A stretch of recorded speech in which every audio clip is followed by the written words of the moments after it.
Hey everyone, it's Laurie from Quick Scrap Craft and welcome back to the channel. Today is my first process video for my December daily from 2022. So all month long, all of my Tuesday process videos are going to be of me putting together my December daily, and then I might throw in a live scrap somewhere in there. So stay tuned for that. If you want to see all these process videos and be notified of when this live is going to happen, then make sure that you're subscribed to the channel.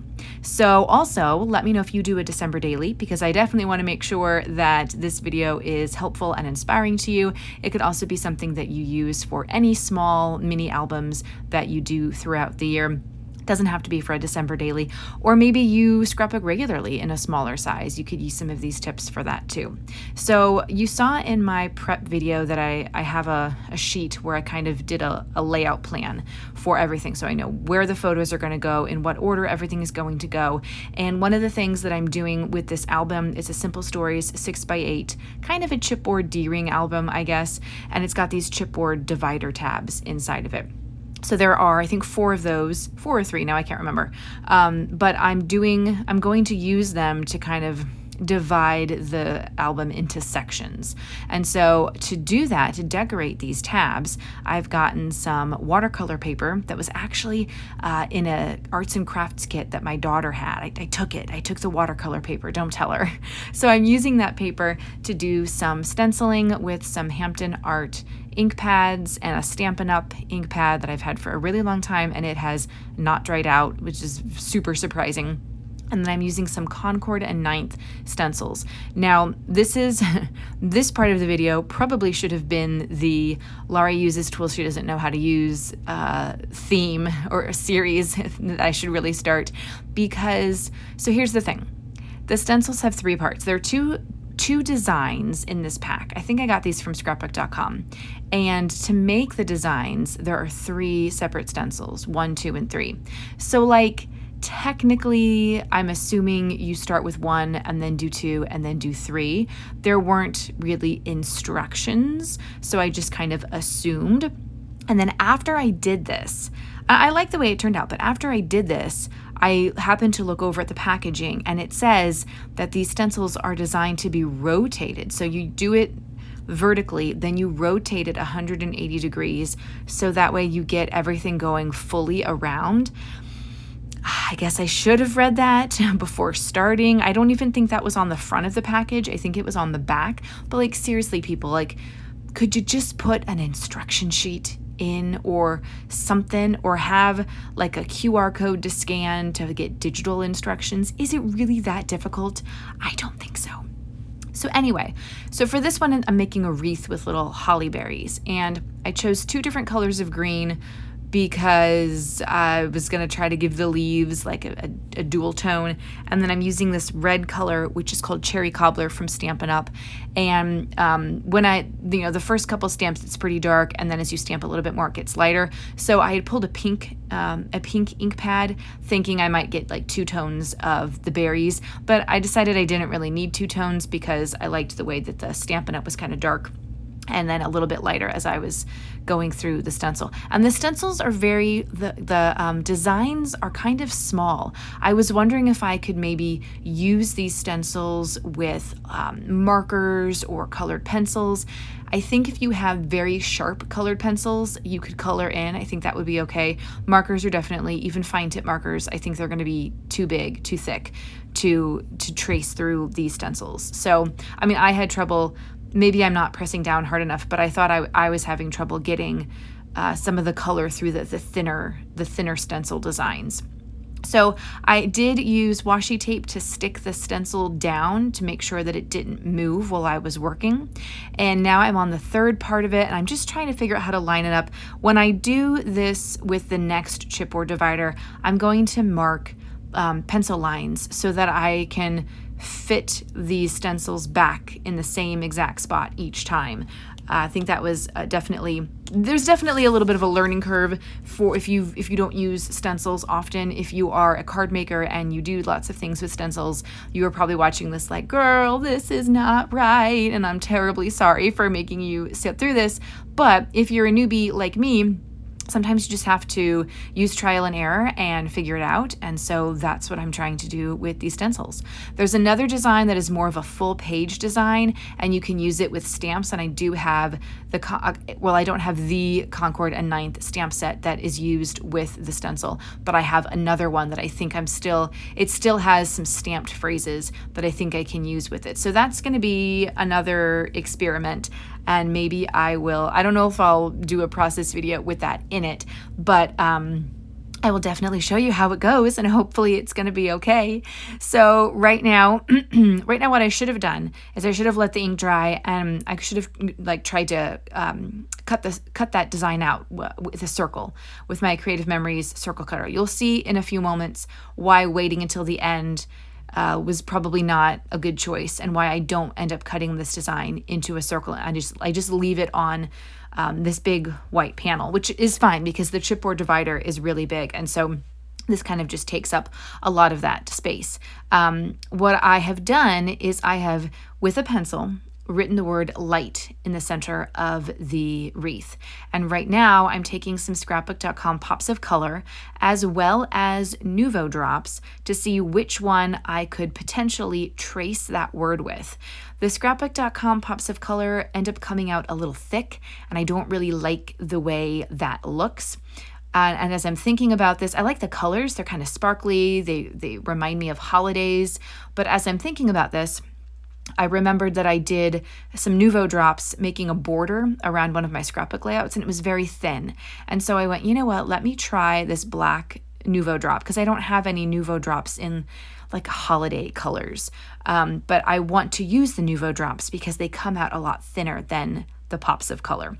Just something to keep in mind. I'm not sure if any of you are going to be trying to do writing with your Nuvo Drops or your pops of color, but if you are, I have found that through my experimentation there that the Nuvo Drops definitely come out a lot thinner, and so you're not getting a lot of blobs or if there's an opening in your letter, like in the L or in an A, the color of the pops of color is gonna like blob together, and then you're not gonna get that opening, and it's just gonna look blobby.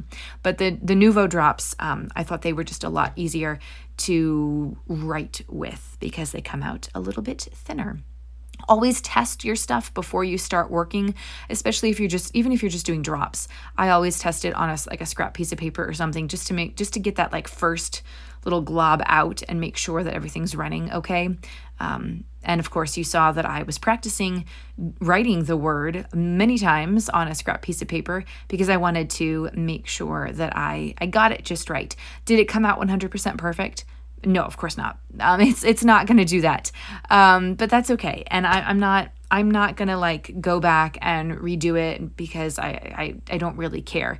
I'm just trying to get this done basically at this point, and I'm trying to have my vision realized with as minimal effort as possible because it just needs to get done. These are photos from last December. Yes, it's been half a year has gone by and I still haven't done my December daily.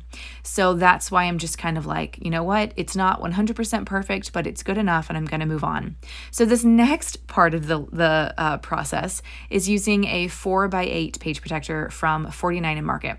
I will say that I did put this into the album when I was done, and I don't like the way that the holes on these page protectors line up because they don't line up with the other Simple Stories or scrapbook.com 6x8 page protectors. So that's kind of annoying, but I didn't know that before I purchased them. They say that they work with 6x8 albums, and of course they do. They fit fine, but they're either a little bit too high or a little bit too low in the 6x8 album, and so the page protectors and the dividers are not going to be equal, which kind of bothers me, and it might bother you too, but I'm not going to let it bother me too much because I'm actually not using too many of these 4x8 page protectors. I only have a couple places where I'm doing something different or special that either doesn't involve photos or it does, but there's something on the other side that's just going to be like a decorative panel. It's just for some visual interest, and so I'm not going to let the weird wonkiness get to me. So I cut my paper. Of course, I cut it the wrong size at first because That's always what happens. So I cut it to be 4x8, and that's just some paper that came in the Paper Issues warehouse box. I didn't realize it was Christmassy, but the other side has snowmen on it. So I was like, oh, I better put this in with my December paper. And then the big tree is actually a doodlebug sticker that was also from the Paper Issues warehouse box. And that tag is something that I've had in my stash for a while. I think it was a freebie from when I ordered from somewhere. I don't remember where, but I'm just putting some red ribbon on top of it, and I'm going to add a couple little embellishment pieces underneath the tag. And this piece is decorative. It's actually going to be the back of another panel, and on that panel is going to be the lyrics to the Lauren Daigle song Light of the World, which is something that I listened to during that month of December, and I really enjoy that song. I did not get it printed because, unfortunately, our printer is out of black ink. And you're like, why don't you just order more? Oh, that's because I can't. Because Brother, the manufacturer of our printer, number one, won't let you print anything if even one of the ink cartridges is low. Okay, fine. I understand that probably ruins the printer if you were to do that, but it's still kind of annoying. And number two, they're having a printer ink shortage, as I guess some other printer manufacturers are as well. But the manufacturer of our printer is having a printer ink shortage, and no one seems to know when the black ink is going to be coming in. Is it on the boat from China? Is it sitting in a port? I've been waiting since May for more printer ink. I'm on a wait list with Staples, hoping that someone will alert me to when this stuff is finally available to order. And the problem is everybody who has one of these printers is also waiting for it. So I don't know how easy it's going to be to get it once it does come in. Anywho, when I do need to print, I've been going to the library and paying 10 cents a page to have stuff printed out. So that's fun. I might send those receipts to Brother and be like, you owe me $2 in printing ink. I should get my black ink for free. Thanks. So here's a reason why I should have cut a circle out of that watercolor panel, because now I'm like, oh, I should put some enamel dots in there as part of the berries. Well, then you can't go back and lay flat the Creative Memory circle cutter on top of that because the enamel dots stick up. So that's why I didn't cut it into a circle, but it's no big deal because my second panel is going to be the full panel, and so I'm not going to be able to cut that into a circle. So whatever, I'll just keep the things uniform. Okay, so now I've moved on to one of my 6x8 page protectors. It's got two pockets, two 3x4 top pockets at the top, and one 4x6 pocket at the bottom. So I'm going through these photos because I'm trying to find the ones that are supposed to go here. My December daily photos are all out of order, unfortunately. So I'm trying to find the ones that fit and make sure that I have the right ones, despite the fact that I had written out a whole list of which photos I wanted and what size to print them in. I did not consult that list when I was printing out the photos. I was going to print these from Persnickety Prints, and I ended up printing them from Shutterfly because I just wanted to get them done. So I didn't print some of the right photos, and I didn't print them in anything but 4x6. So I'm just trying to make it work. So the photos that I do have on this side of the page protector, the bottom one is of a community sort of Christmas sing-along event that was held at the firehouse. Santa came, and I'll put that on. Or I don't actually think I put one of those pictures in here. I think I was supposed to, but I ended up doing a full scrapbook layout about it. So that's going to be in the regular album. I just have this photo from the event, and that's fine. And then there's a Girl Scouts photo up on the top of the girls decorating a donation box so that we could put that out in the school and collect donations for the Pajama Program, which is a nonprofit organization that's nationwide, but there is a New Jersey chapter, and basically it collects new children's PJs and adult PJs as well, and children's books so that every kid can have a good night. And that was part of the Girl Scouts earning one of their Make the World a Better Place daisy petals, I believe it was. So to go on that side, I'm also just making a decorative panel, and it's got the number 1 on it because both of these things happened on December 1st. I'm not going to use big numbers like this for everything because I don't have the space. For most of the other photos, I'm just going to stick like number stickers on small things just to denote what day of the month these things were happening. And I don't have things for every single day in December. That's, I think, something that a lot of people get kind of caught up on, is the fact that, well, how am I supposed to take a picture every single day in December? You don't have to. That's one of my tips. I know I've done videos and blog posts about how to do December dailies before. Maybe I'll try to link them down below as well. But one of the things that you don't have to do is take a photo every day. You definitely could, and if you needed inspiration, there are photo a day prompts and photo challenge prompts that you could do, because obviously not every day you're going to be doing some sort of like holiday event. You're just probably going to work one day, right? But if you do photo prompts, those are easily found on like Pinterest. Those can make it easy for you to get a photo a day, or you can just not worry about it and just, take pictures of things as you do them, as they happen. All right, so I am kind of trying to finish up this side here. And the bad thing about using page protectors like this is the glare. It makes it really, really hard to take photos of the finished product.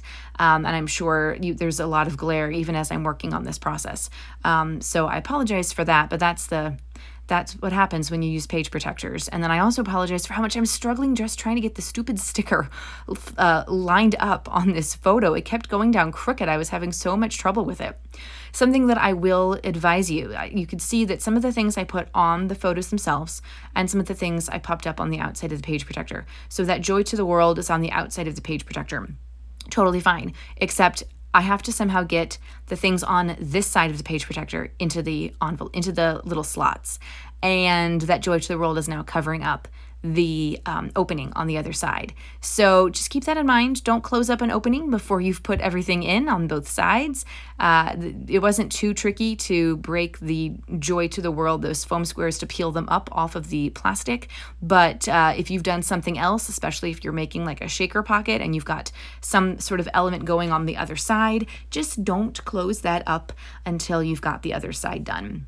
So the other side for this has 2 photos, 2 3x4 photos on the top, and then the 4x6 is going to be for some journaling, which I don't do yet. I'll go back and do it, which I guess means I'm going to have to take this back out of the pocket, but it's fine. I'll make it work. The 2 photos on the top were a selfie of me. I think I was doing a photo prompt every day. So I took a selfie, or maybe there was a challenge in like a paper issues thing, and it said take a selfie of where you are today. So anyway, I included that there. And then the other one is some holiday cookies that my daughter and I decorated. So I'm just putting those in there as well. And then I will journal about them on the journaling spot. And then this is going to be the last side for this process video, but I encourage you to come back next week to see what else I do with the December daily, and hopefully I'll be a little bit more organized and prepared for those pages. Who knows, maybe I'll have printer ink by then. I highly doubt it, but there are some other pieces to this December daily that need printer ink, and I can't do it if I don't have the ink. So hopefully I can get this whole album finished this month in July, and if I don't, I don't know when I'm going to get printer ink.